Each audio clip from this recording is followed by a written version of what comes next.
All right, welcome to this talk, running Rails on Elastic Container Service. So my name is Ivan. I've been working at ACL for 4.5 years. For the first 3.5 years, I was a Ruby on Rails developer. And about 1 year ago, I decided to switch over to the dark side and start doing infrastructure development. Side note, my team's name is Jedi, which stands for Jedi Engineers Developing Infrastructure. You'll see my boss standing at the back there with our team shirt. Turn around, Payam. Show him. I'm also wearing an ACL shirt. This one's a little bit older. I think it was the first ACL shirt. So yeah, one of my I guess my first big project was moving everything over to ECS. So what does ACL do? Well, we're kind of like Batman. We help put criminals behind bars. Technically, we don't do that ourselves. We sell the software to the people that do that. So this is what we sell: enterprise governance software powered by data automation. One example that we like to share is, I think 5 or 10 years ago, there was a doctor in the States that was overprescribing medicine for cancer patients. Obviously, that's a really bad thing to do. So I think some auditors or investigators were using our software and they were pumping some data through our software, and they noticed something funky with the data, and I think they caught him. I don't know the details, but that was a heartwarming story that someone told at one of our quarterly meetings. Anyways, enough about ACL. Let's go talk about this talk. So what we're going to go through here is some basic overview or refresher on what Docker ECS is, why we went with ECS, and the meat of my talk is actually gotchas and tips for reduction. So these are things that you may not have thought about when you decide to move to ECS. So what we're not going to talk about is a deep dive on Docker, AWS, or ECS, or how to Dockerize your Rails app. There's a million blog posts out there on how to Dockerize your Rails app. And there's also plenty of resources on all the other things. So like I said, I want to focus on things that you may not have thought of.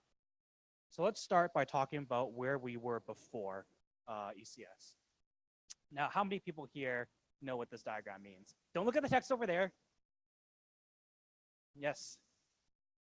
Anyone? Yell it out. Yes, it's blue-green deployment, even though these colors aren't blue and green. So for those of you that don't know, blue-green deployment means you have version 1 serving your app, and you're ready to deploy version 1.1 because there's a new feature. You spin these servers up, and once they're ready, maybe you'll even run some test suite against it. Once it's ready, you'll switch the router over to point to this, and this will start serving your application. And this will stop serving your application, and you can spin this down or destroy them. So this was nice because the infrastructure was immutable, and blue-green deployments allow you to roll back if something bad goes wrong. Or sorry, something goes wrong. So what did we not like about it? It was kind of slow because every single time we wanted to deploy, we would spin up an entire new cluster. And it was also kind of expensive because there were a lot of servers to spin up. We have something like 4 Rails applications, a Node application. That's a lot of things to spin up. And it was also difficult to manage dependencies. So like I said, we have 4 Rails apps. One of the applications may need a system library for converting stuff to PDF. Maybe the other one needs fonts, a different type of fonts. And the infrastructure team would need to install libraries every time someone wanted something. So it was difficult for the developers to maintain. For some reason, developers are really scared of touching infrastructure code. I don't know why. So let's talk about where we went. Spoiler alert, we went with Docker and Elastic Container Service. So what did we want? We wanted fast development, and we wanted teams to be able to maintain their own environments. So with Docker, you can specify what gets installed in your Docker file, and the Docker files are committed to the Rails repos. It's in the same place, so it's in your own repo, guys. You can do whatever you want with it. So we want to move away from our cookbooks, which was in our Jedi repos, which people were really afraid to touch for some reason. ECS also allows more efficient utilization of resources. I'll get back to what exactly ECS does for you that makes it a lot better in a bit. So let's talk a little bit about Docker. Who's actually heard about Docker? I'm pretty sure that's just about everybody here, hopefully. It's kind of hard to not heard about Docker by now, but maybe you don't know what it means. So Docker is a tool that allows you to create, deploy, and run containers. It is not the only tool out there for containers, but I believe it is the most popular one, and that's also the one we went with. So what's a container? A container is a package that contains your application and all its dependencies in a single bundle. That means you have everything there, and it's good to go. And it also doesn't matter what machine it runs on.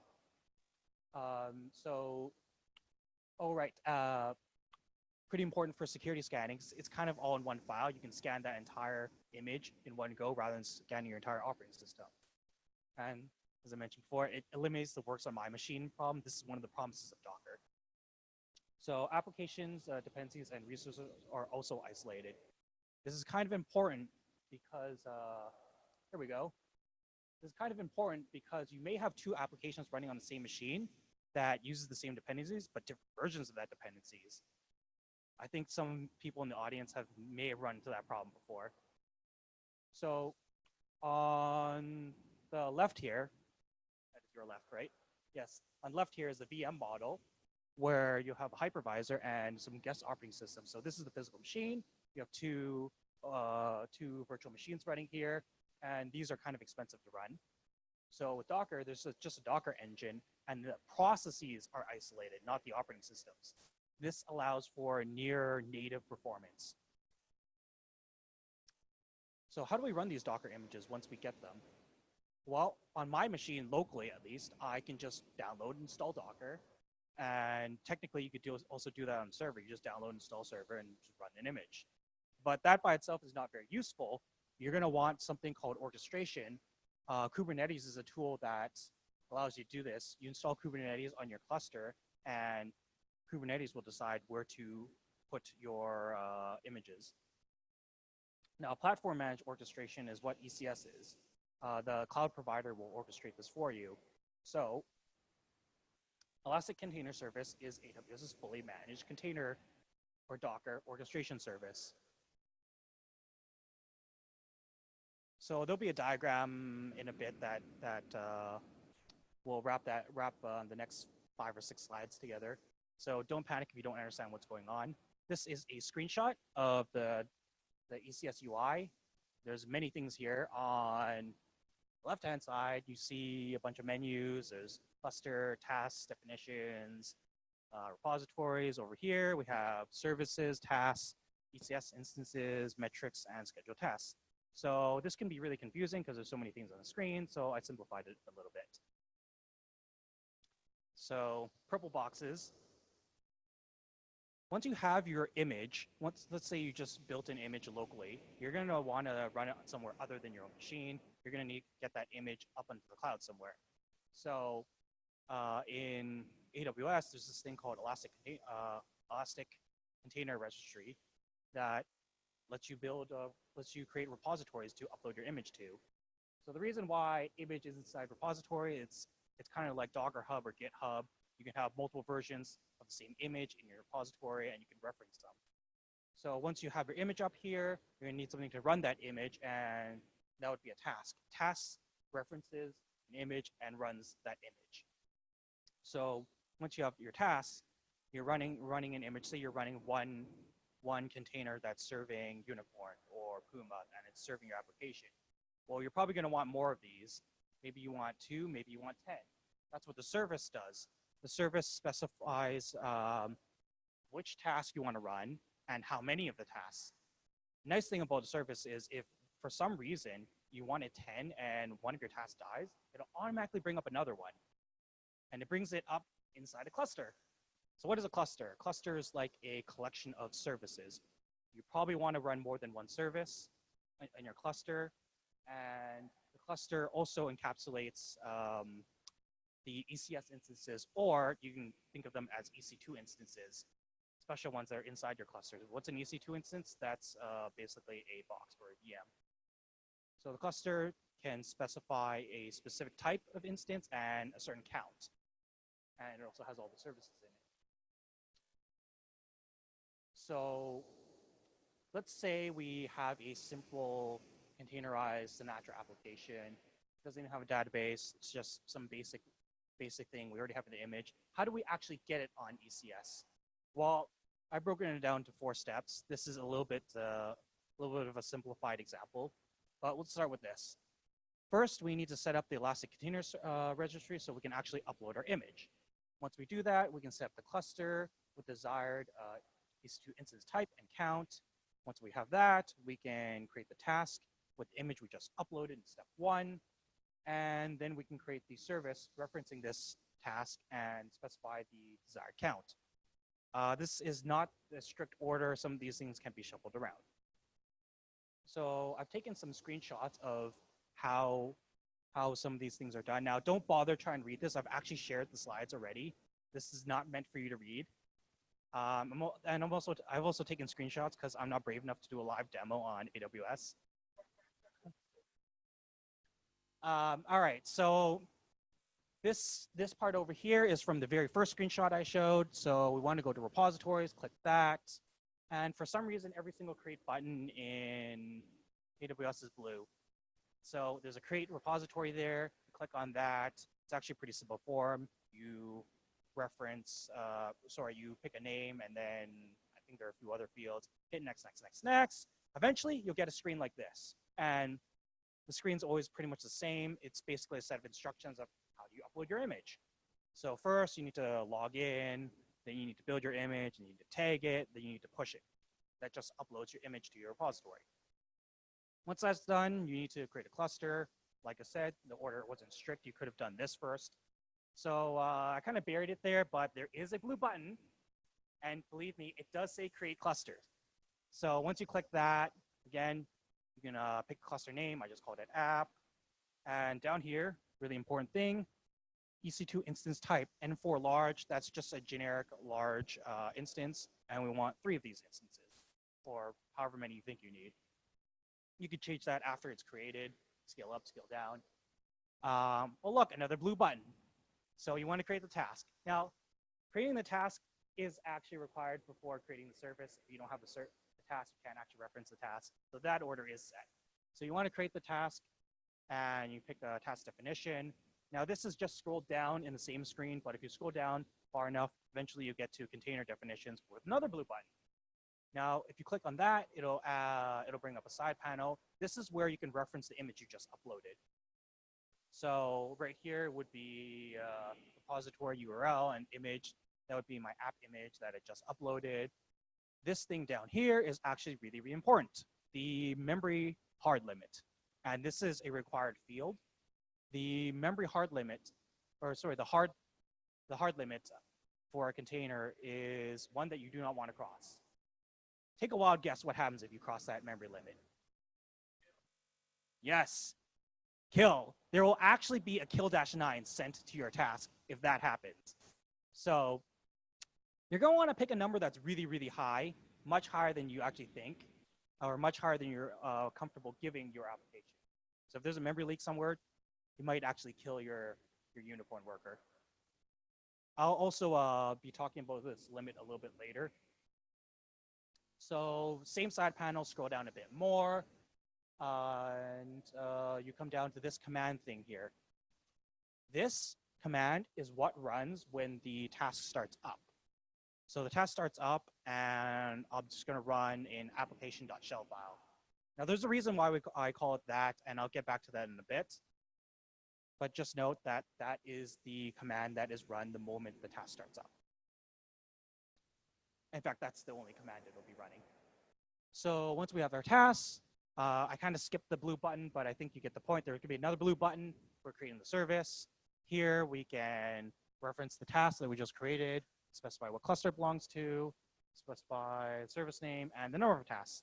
So let's just say I wanted 2 unicorn workers or 2 Puma workers. And so I just went through a lot of manual clicking. That really sucks. We don't actually do this at ACL. In fact, I think when I was making these slides was the very first time I saw the UI for a lot of these things, because we just use Terraform, and you can use Terraform or CloudFormation. So let me show you what that looks like. It looks like code, something I'm very familiar with. Now, I'm not going to go through each line and explain what this does. If you're really interested in Terraform, you can easily Google it. Just trust me when I say this creates a task definition and this creates a service. And this makes sure there's always 4 copies of that task running. So here's that architecture diagram I promised. So we have our Docker repository over here, and we have our cluster over there. So let's say it's time to run a new task. This ECS cluster will be like, okay, I got 4 of you guys. Which one of you guys can do this work? Oh, hey, you, slacker. You're only running 3 things. Or sorry, you're only running 1 thing while everyone is running 3. You have resources. Here you go. Now, there's no developer intervention here. ECS will manage all this for you, which is really nice. And this is why I say it is better for memory utilization or resource utilization in general. ECS will determine where this task can be placed and place it for you. So now that I went through this, let's say we have a very simple app running on ECS. But we're not quite production ready yet. So this is what we have so far. And like I said, this is going to be the bulk of my talk. We want to add some useful parts to this. And these are some things we predicted that we were going to need at some point. And some of these things actually caught us off guard entirely. We didn't know what was going on until we fixed it. So first thing I'm going to talk about is secrets management. How many of you have accidentally committed a secret like a password into Git before? Come on, somebody's got to raise their hand. I'm pretty sure someone's. All right. You guys all know that is a terrible thing to do. That is blasphemy. Never want to do that, but it happens. So if you don't do that, you're not going to commit it into your code. Where are you going to keep your secrets? Before, we were storing it in the Chef server, and it was loading after the server span up. We're going to need another solution. Well, technically, we could still keep it in Chef servers, but we wanted to put everything in AWS. So AWS does have something for this called parameter store. So we can add configurations and secrets to AWS. Something to note about parameter store is parameter names are unique for every region that you're in. So if you're in region, say, US West 2, which I believe is in Portland, and you have a parameter called PG password, and you have 2 applications, and they both need PG password, but the passwords are different because you have 2 RDS databases. By the way, RDS is Relational Database Service, another AWS service. You're going to have a name conflict. So what we did was we prefixed everything with a unique identifier. And in this case, I'm just using app as an example. This helps with organization and avoids name collision. You definitely want to make sure that your secrets are encrypted. I'll show you how to do that in a bit. And once the secrets and the configurations are uploaded, the task is going to need permission to access this. Once the task can actually access it, we need to actually load the parameters when the task starts up. So your task is not going to have these secrets in it when it starts up, because if it did, that would mean your image already had those secrets in the first place. That would also mean that whoever had access to your image, well, now they have access to the secrets. So you want the secrets to stay persisted inside AWS and only get loaded up when the task starts. So here's an example of how to upload some parameters. So AWS SSM put parameter name, app/hello world, type is string. Value is hello world. Now type is really important here because if you want your configuration to be a secret, you want to specify the type as secure string. This will actually tell parameter store to encrypt it. Now, it doesn't hurt to make this encrypted, but it does hurt a lot to make this not encrypted. If you're really paranoid, just make everything a secure string. There are also a bunch of other values you can put in here, like array. Actually, I don't even remember what the other ones are. We basically just use string and secure string. So permissions to secrets. So once you've uploaded stuff, you want to make sure your task has permission, and only that task has permission. This here is what's called an IAM policy. So with your IAM policy, whatever has this policy attached to it has these permissions. So Over here, we have effect allow and action SSM get parameter star. The star is a wildcard. It means that whatever has this can get parameter, get parameter path or get parameters or get parameter. And the resource here is any parameter that starts with app. Now, once you have these secrets and the task has permissions to grab it, you want to fetch these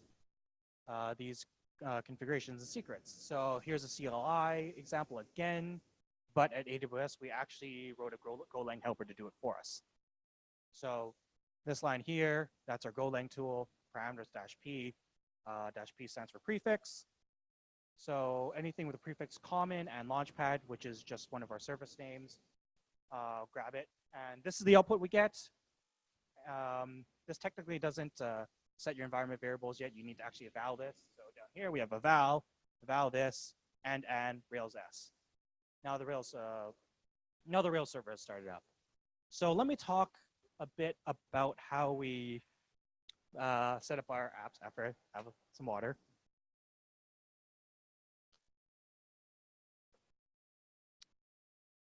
So this is a screenshot of the root directory of something we call accounts. It's one of our Rails apps. We decided to keep the scripts, the Docker scripts, not the Docker scripts, sorry. We decided to keep some scripts inside the repositories to boot applications. This is the application.shell file that I put in a screenshot earlier. So the development teams actually maintain these scripts, and the infrastructure teams are responsible for calling these scripts. So let me show you what application.shell looks like. This is what it is. This line over here, ECS common, this actually loads all the environment variables into the current shell, and then this line here just runs your unicorn workers. So this exec, I'm going to get back to this in a bit, but for now, let's go take a look at what ECS common is. So it's that same command I showed you earlier, the parameters command. It grabs all the parameters, it evals it, so all your environment variables are available to this file.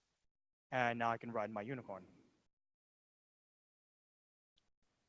So once we can actually boot up our application, let's talk a bit about something you're probably going to need. So one-off tasks. What's the most common one-off task you're going to run for a Rails application?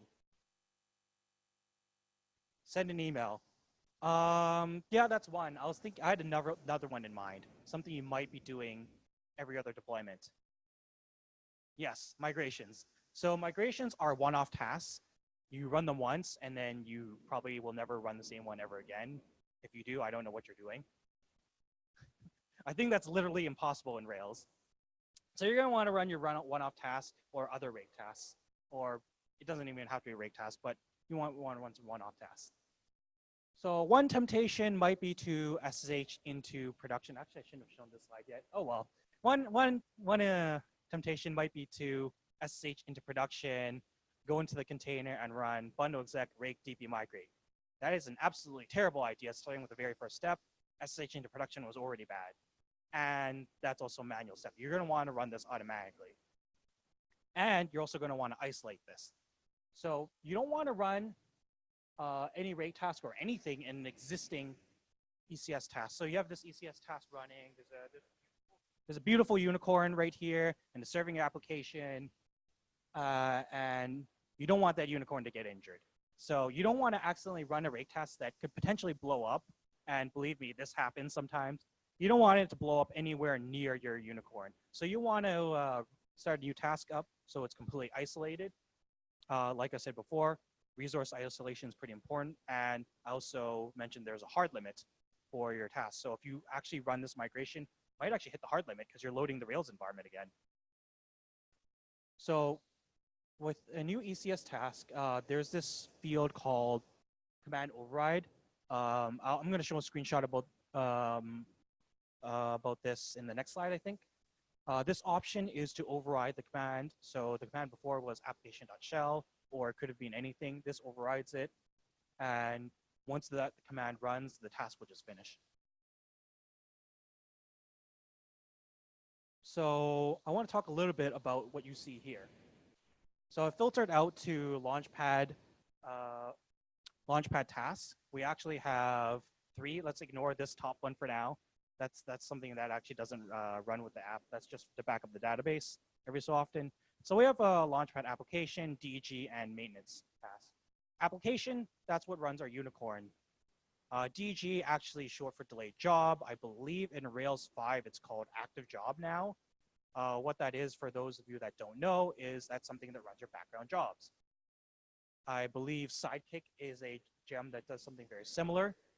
And then at the bottom, we have another task for maintenance. This is just a generic task we have to run stuff like migrations or debugging. So I'm going to pick that task. I'm going to hit run task. I'm going to scroll down to advanced options. And then I'm going to expand this thing, and I'm going to enter bundle exec rake db migrate. It's actually a comma separated list. That's why it looks so funny. And it'll run the migrations. Except it actually won't, because the environment variables won't be loaded. That's why we actually have a wrapper for this. ECS / db migrate. Here's what it looks like.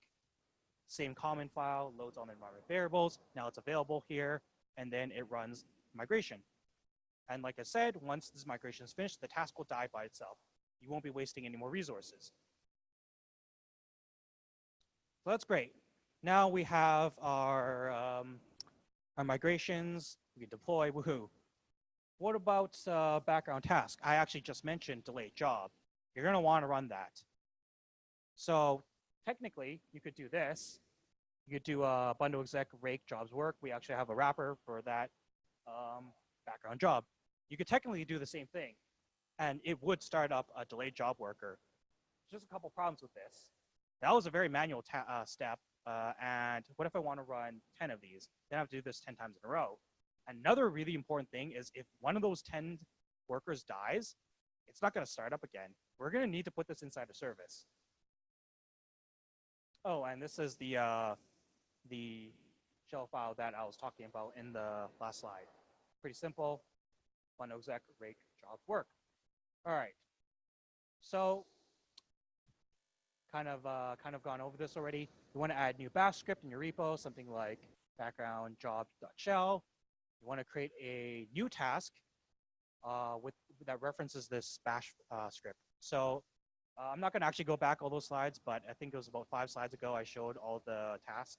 That's why we had a Launchpad DG task. So we want to start a new service that runs the desired task and the set number, and sets the number of tasks. So this is the same example of Terraform I showed before. Like I said, we script everything. So top part creates a task, bottom part creates a service, and specifies 4. So we have our background task running. Oh, and by the way, I should have mentioned this at the beginning. If there's anything you don't understand, feel free to ask questions. Or if I'm going too fast, feel free to ask me to slow down. So you have your delayed job workers running now. You might need to terminate your workers at some point. What do you think is the most common situation where you'd want to terminate? Yeah, it'd be deployment, probably. So you're deploying new code, you have a new feature, and the new tasks are up and running. You probably don't want the old ones running anymore because that doesn't have your new feature. So you want to terminate at some point. And you want to do it gracefully. You don't want to drop a request in the middle and cause some data corruption.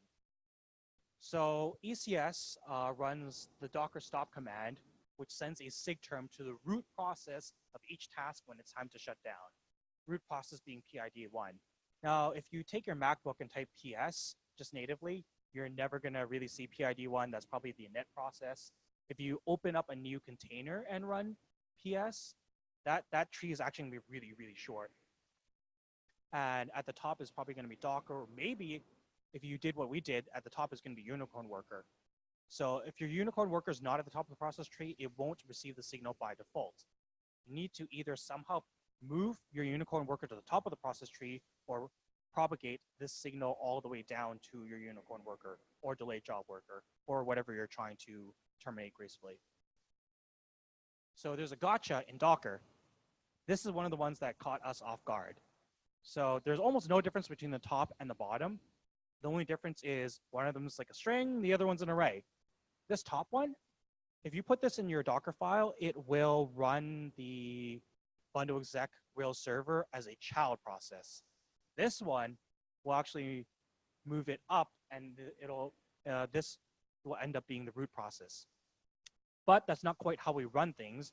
Our bottom line would actually say application.shell, because we have a wrapper that that loads environment variables first before starting up the Rails server. So, so if I didn't have that exec, I think that might be the next slide. Nope, never mind. That's a little bit too far back. All right, so there was an exec prepended to the bottom command of every single file I showed you. If that exec wasn't there, this is what the process tree would look like. So this file is calling this command, and this command is a child process of this. So that's kind of bad because the sig term will get sent to PID1, and I didn't put anything in this file to propagate the signal down. So PID20, our unicorn worker, will never receive the signal, and it'll never gracefully terminate. And ECS, by default, after 30 seconds, if you haven't terminated gracefully, you are forced to terminate. It will do a kill dash and ein, and there's no choice at that point. You do not want that to happen. So that's why a command like exec exists. It will move this process up one. Now, if you don't know what exec does, I would suggest you type man exec into the terminal, or just trust me when I say it moves it up. So now the Rails server will actually get the sig term, and Unicorn already knows how to terminate gracefully. If you don't believe me, go look in documentation or try it yourself. You don't need to do any additional coding after that. Oh, and for those of you that don't like how we did it and you'd rather propagate the signal, you can Google, I believe it's trap. Trap is the command in Bash, and it's also the same one in Ruby. So you can, I think it's like trap a signal and send it somewhere else. Anyways, now that I've covered graceful termination, let's talk about cron jobs a bit. So at ACL, we have some cron jobs that some of them run every week, some of them run every day, some of them run every minute. Chances are somebody out here also is running cron jobs for some reason or another. So ECS has a feature called scheduled tasks. Those can be used to start tasks at regular intervals. Underneath scheduled tasks, it's actually just something called CloudWatch events. So these tasks, when they get started by ECS, they will run completely separate from all your other tasks. So great, now you got process isolation. This is actually really important if you have a situation where, say, you're starting five cron jobs. They're all scheduled at midnight for some reason, and maybe they're from 5 different applications. Well, if you actually did that on one machine and tried to start 5 things up, you might actually run into some CPU or memory issues. So scheduled tasks will actually distribute the load across, and if there is not enough resources, it'll actually wait. It actually won't schedule the task right away. So here's an example of one of the cron jobs we have. This one, I believe, runs every Monday. Yeah, and it's cleaning some exports. I'm not sure what it does. That's not relevant. The only thing that's relevant is it needs to be scheduled every Monday. And if you look towards the bottom, there's some override command here, and I think that just says cron/clean exports. It's cut off a bit. And again, it doesn't really matter what the file is. The point is, it'll be run every Monday. So some gotchas. So if something needs to be scheduled really frequently, like let's say once a minute, it may be better just to have a persistent task that has an internal scheduler. So Rufus is a Ruby gem that actually has an internal scheduler that can run something every minute. So like I said before, that example of 5 tasks all getting scheduled at the same time, they might not actually start up right away. They're scheduled to start right away, but that doesn't guarantee they start right away. If there's resource congestion or there's a long queue, it can take a bit of time. And if you need something to be scheduled to run every minute and it takes more than 1 minute to schedule it, you might run into some problems. So we actually have a permanent task running that does some lightweight work that runs every minute. So last thing I want to talk about is debugging. So a lot of us wish we never had to debug. Unfortunately, that is not reality. At some point or another, you're going to need to have a Rails console. So what we learned is you do not want to use an existing task for debugging purposes. So remember what I said about the hard limit? If you're debugging something and it goes haywire, you're running your Rails console here, it might blow up and injure that unicorn over there if you're using an existing task. What you want to do is start up a new task to isolate that work. So when you start up a new task, you want to go to the command override and enter something like tail-f/dev/null to prevent the task from immediately exiting. The reason for this is like as I mentioned before, when the task starts up, it's going to immediately start running that command that you specified. So if your command is ls or something else that exits in 1 second, your task is going to immediately exit as well. So I happen to know that this magical command I have here will never stop. So then you want to docker exec into the task you just created. So here's an example through the UI. So I'm picking my Launchpad maintenance task. I'm just going to run that. That's the one we have for debugging purposes. I'm going to enter tail f/dev/null. I'm going to start up that task. Once it starts up, I need to find the EC2 instance that's actually running on. I'm going to SSH in there. I've redacted some somewhat sensitive stuff like IPs and account IDs. That's why there's some awkward green space. But SSH in. First thing I'm going to run, docker ps. Here is the task I just started up. So you see here, command tail f/dev/null. So that's probably the one I just started up. Oh, look, it's only been up for 42 seconds. This is the one I want. Copy that ID. Type in docker exec-it, container ID, and bash. So what that does is it asks Docker to start a bash session for you inside your container. So next line, you notice the prompt suddenly changed. User changed. I'm actually inside the container now. Very first thing I ran was print and piped it into word count. I have 28 environment variables already loaded. I run my wrapper that loads all the environment variables, do printf again. Yay, I have more environment variables.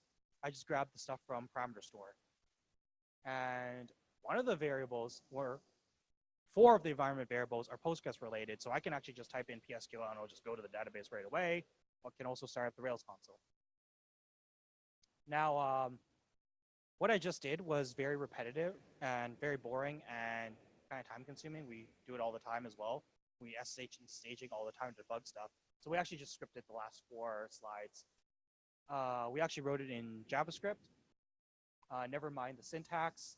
Basically, what this does is the last 4 slides. It starts your task up for you, finds the IP, SSH in, grabs the ID, goes in, loads your environment variables. First line, print emp, I actually have 49. That is the same as before, the same as right after this line. I have all my environment variables now. I'm good to go. We like to script really boring things at ACL. So that's it, pretty much it for my talk. I covered 6 things that we either predicted we needed at some point or caught us off guard. But there's still many, many ways you can improve your ECS cluster or your setup on AWS. I put question marks here, but you can call these icons whatever you want. Let's pretend that's monitoring because that's a camera. Let's pretend that's messaging. Unfortunately, I do not have infinite amount of time, so I didn't prepare slides for these, and then we'd be here until midnight if I were to talk about everything we have. So that's actually it. Are there any questions? Oh, I see hands over there. Oh, all right.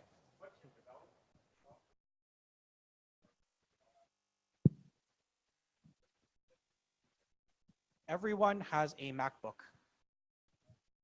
Yeah, you have a choice of a MacBook Pro or MacBook Air, I think.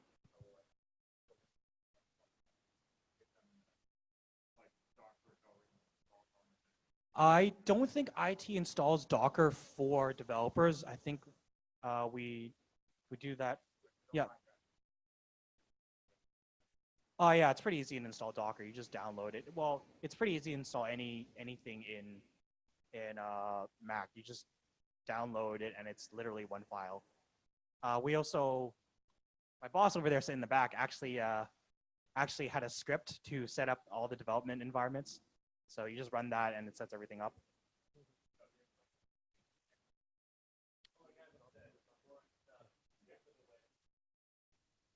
It's easy, but it's repetitive and it's boring. So we scripted it. So the next poor bastard that comes in is not so much of a poor bastard.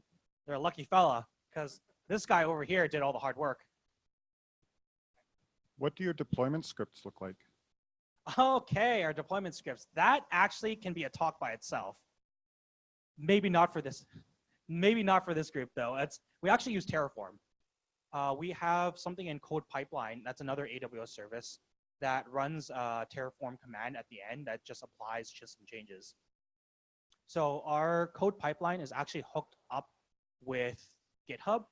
So for staging, we just call that branch, let's just call it the staging branch. Whenever someone merges in there, the code pipeline automatically picks up that someone's done that and automatically kicks off the build to build the image and to apply the changes. Just curious here.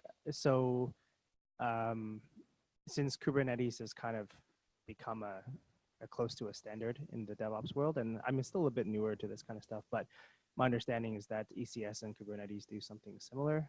Did you guys kind of evaluate Kubernetes like a pure Kubernetes thing before you guys went to ECS? Or I think Amazon's going to start offering some hosted Kubernetes stuff as well. So I don't know, just hear your thoughts on that. I think they already do. I haven't been keeping up with this, but I think maybe they already do that. Okay, so I mean, I'm just curious as to whether you guys evaluated building purely on Kubernetes as opposed to like going to ECS. I actually joined the team a little bit late in. That decision was already made for us. So I don't know, Payam, can you answer that?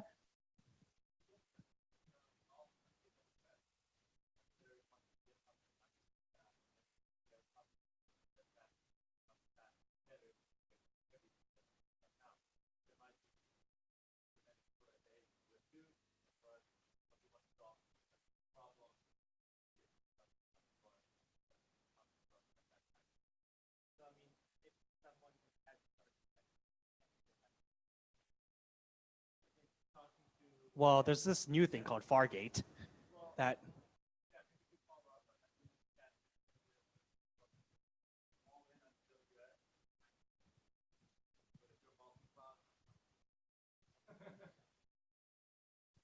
Okay, I believe there were a few more questions. So let's say you have a cluster that's changing in size, say because of auto scaling, and what kind of responsiveness do you observe with services executing desired tasks as new cluster resources become available? Actually, yeah, we do this every night. We rotate 1/3 of our instances every night. So after the third or fourth day, our instances are new. It's actually a compliance requirement of ours. So we actually get, depending on the environment, and maybe an extra 3 servers, and then half an hour later, the oldest 3 servers die. It actually doesn't take that long. But then why is there the half hour? That's a just in case. We just picked a half an hour to. Have you tracked how long it takes? So a new cluster node comes on. There's more availability for the service. How long does it take to go from a desired to a pending task? Do you monitor that? No, I think it is pretty short. The half an hour of getting rid of the old instances is actually to let the task on the old instances resolve whatever they want. So we have more than just Rails applications. Sure. So there are some things that take a long time to spin down. Yeah, but the things so go from going from desired to pending actually doesn't take that long. Could you in what like order of magnitude? Like seconds, minutes? Under a minute? I'm assuming you have resources. That's what my assumption was too. I'm observing that with a lot of cluster churn, that the time increases for going from desired to pending. How many is a lot for you? No, we'll talk later. Okay. Hi. So my question is about deployment time as well, kind of similar what we have here. And how do you handle dependencies like Ruby gems or npm packages? Do you bake them inside the Docker image or? Yeah, that's what Docker does. Okay.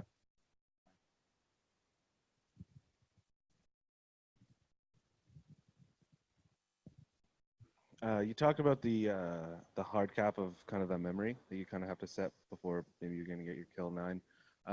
Do you have any auto scaling that maybe checks for the memory? And if you do, how do you manage that? Do you do it through CloudWatch or another service? So what memory are you talking about? Are you talking about the host machine memory or the task memory? The host machine, probably. We do have some alerting when our host machine gets to a certain amount, I think 90% memory, but I don't think we're doing any auto scaling yet. It's on the roadmap. It's on the technical roadmap. That's what our product designers say. We want to do it, but we actually don't have that much of a need because we have fairly predictable load. But we want to do it. We are actually a B2B company, so it's not like we get massive spike usage. Right. Yeah. Okay. That makes sense. Thank you. So it's not a problem for us, but at some point we're probably gonna have to address it as we get bigger. It's more, I think that's more of a problem for B2C applications. Sorry, we only solve our own problems. Any other questions to follow up? Yeah. Oh no. Oh yeah, about that. I think I actually have a slide for that. Okay, yes. Yeah, we're hiring. We're hiring basically every position you can think of. Awesome. Thanks very much, Ivan.